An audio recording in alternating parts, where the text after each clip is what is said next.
Hello everyone, welcome to my channel. If you're a first-time viewer, welcome. If you are a previous subscriber or a new subscriber that has already viewed a video on my channel, welcome back. So in my last video, I was talking about the Samilia's Mum Fresh Diamonds quilt that I've had a couple videos now working on this quilt. And okay, so in that last video, what I did is I talked to you about how you were going to mark your quilt. I gave a little refresher on that. Then what I did is I showed you an easier way that you could mark the lines, something that's a little bit faster. And then I showed you how to cut the two pieces apart. And that's what these were here. These two pieces were together. And I showed you what they looked like when you opened them up. Okay, so one of the things I want to pop on to tell you before I continue sewing my blocks together and then cutting them into the half square triangles.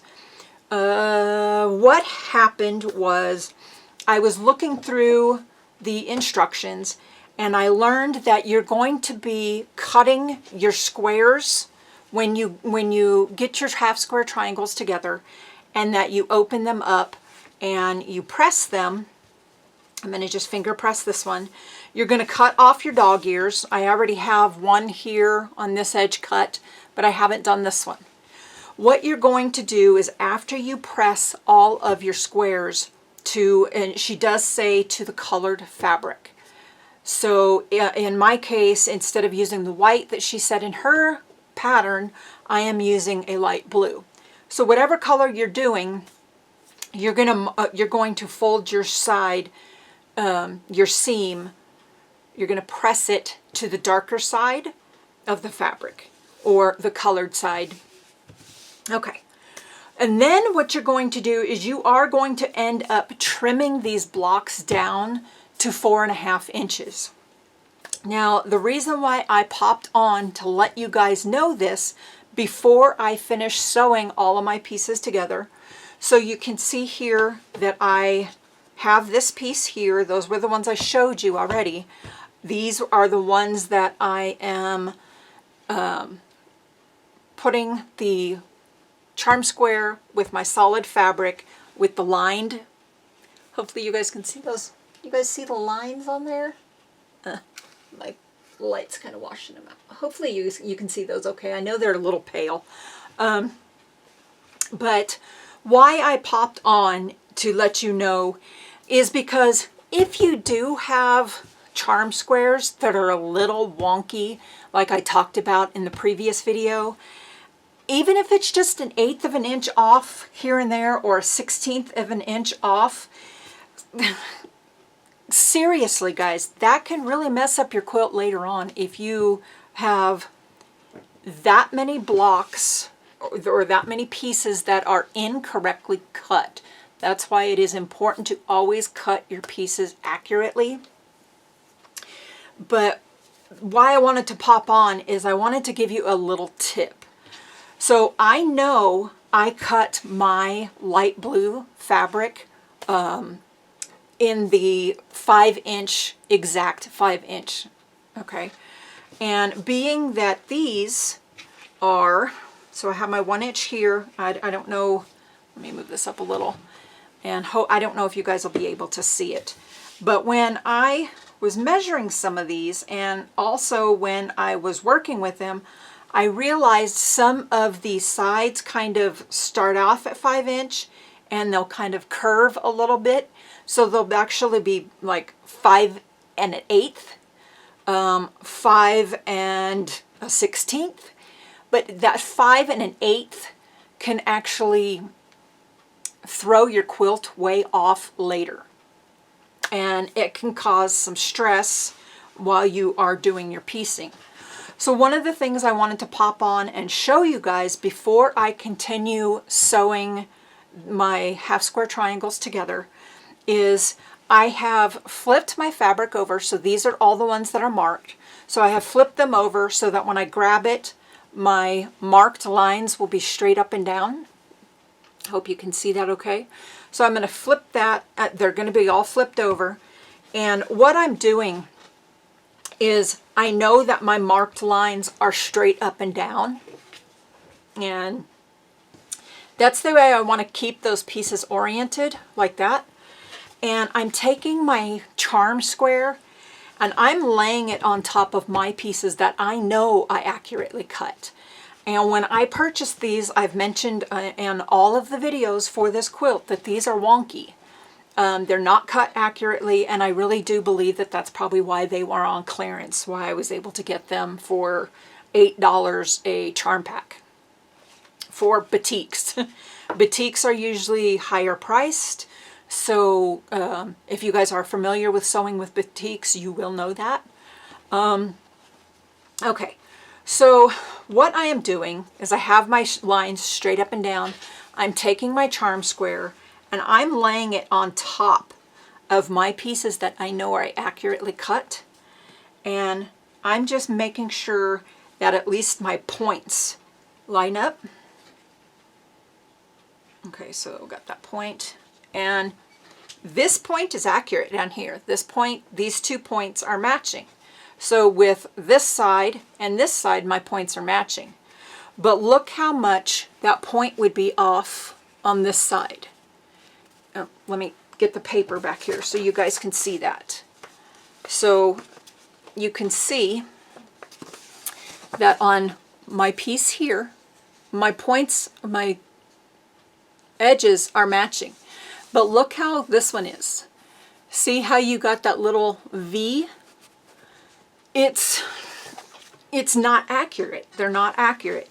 So what I'm trying to do is like I said, I'm laying my fabric down that I know I cut accurate. And I am making sure that I am holding one piece and the other piece to get those 2 points, so the bottom point and the top point, to match up. And what I want to do is I am making sure that they look okay. So then you can see when I flip it back over, you can see how different, see how much. And seriously guys, that little bit, if I was to use this piece later and I'm just sewing these seams together, that little bit could really interfere with the construction of your quilt. For this particular quilt, it's not going to be as important. And the reason why I say that it is not going to be as important is because after you get all of your pieces done, you press your seams, you're going to go on to the next steps, and it says cut all your squares along their pencil center line. Open and press the squares to the colored side. Then you're going to trim your half square blocks to 4.5 inches square. She does say this process is tedious, but for best results, it is a must. You are going to yield 156 half square triangles. So I wanted to pop on and tell you this. So if you have a problem like I am experiencing, that my purchased charm pack is not accurately cut, this is going to help you get the best results. So like I said, I'm matching point to point and it looks okay. I moved it and I kind of got off a little bit. So what I'm doing is I'm just making sure that before I sew any more together, I'm putting them all together. I'm flipping them over.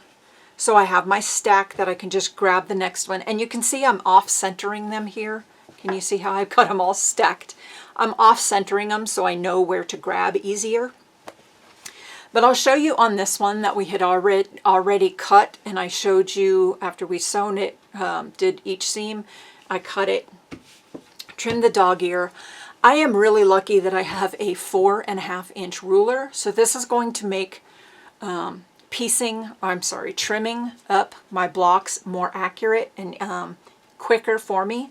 If you do not have a 4-inch or 4.5, I'm sorry, 4.5.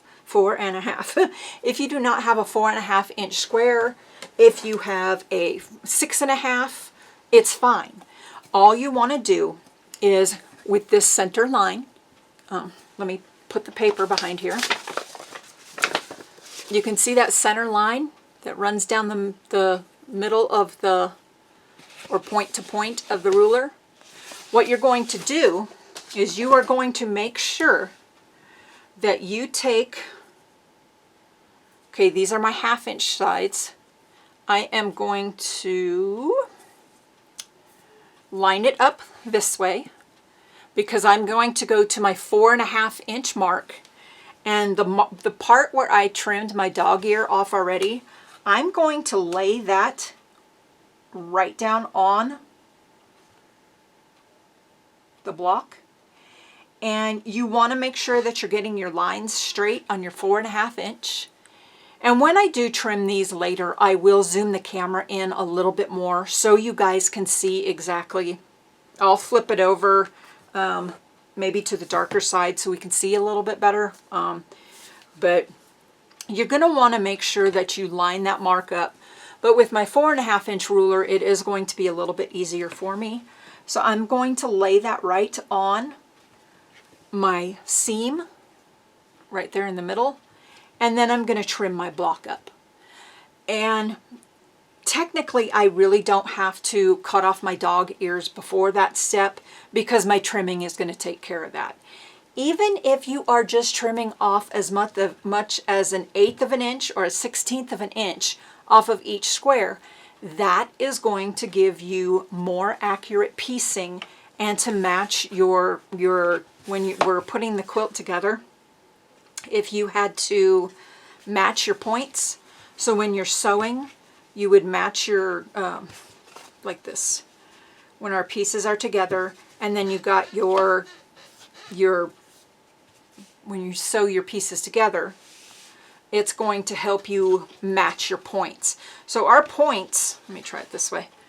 Our points are actually going to want to match when we're trimmed. So if you are familiar with quilting, you'll know what I'm trying to explain. But when I get to that next part of the video series and working on this quilt, I will zoom in and show you the trimming a little bit easier.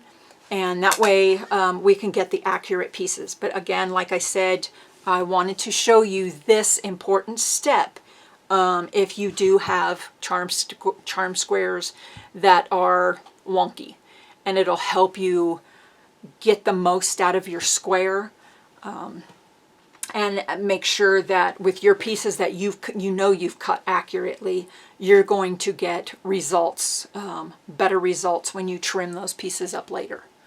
That way you're not going to short yourself seam allowance in any way. I hope that makes sense, guys. And when we do get to the rest of the video series, that will make a little bit more sense to you.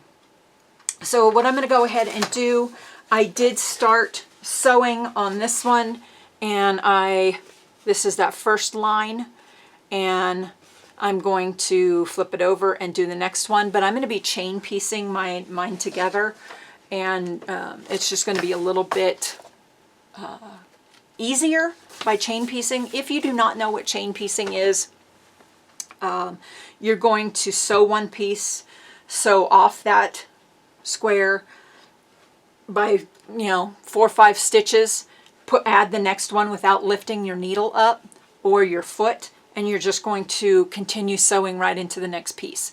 So it saves you time, and not only does it save you time, but it saves it saves you time. You're going to be putting all your pieces together instead of sew one piece, trim the thread, sew one piece, trim the thread. So you're just going to be doing all your sewing, then you're going to trim, then you're going to flip over and sew your next line and do the same thing.